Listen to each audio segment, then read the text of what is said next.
ভারত সরকারের national career service প্রকল্পের আওতায় রাজ্যের model career centre district employment exchange আগরতলার ব্যবস্থাপনায় আজ মহারাজা বীর বিক্রম কলেজ আগরতলা প্রাঙ্গণে চাকরির মেলা অনুষ্ঠিত হয়। 4টি বেসরকারি কোম্পানির মোট 136 জন বিভিন্ন ক্যাটাগরিতে নেওয়া হবে। এদিন এই চাকরির মেলাকে ঘিরে বেকার যুবক যুবতীদের মধ্যে ব্যাপক চাঞ্চল্য লক্ষ্য করা যায়।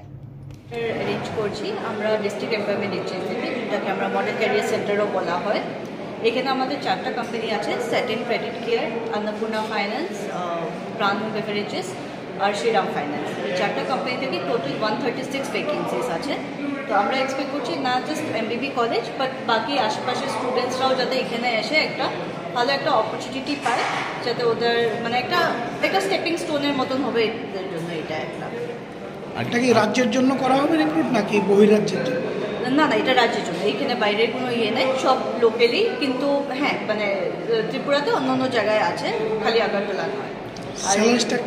স্যালারি স্ট্রাকচার দেখেন, কোম্পানিজের ডিফারেন্ট টাইপের স্যালারি আছে। তো একদম ইনিশিয়াল যেটা সব থেকে কম এটা 10,500 আছে, যেটা হাইয়েস্ট এটা 50,000 উপরে আছে। আর তাছাড়া ওরা ইনসেন্টিভসের কথাটা আছে, যে কোনো কোম্পানিজে ইনসেন্টিভ অপরচুনিটিস আছে।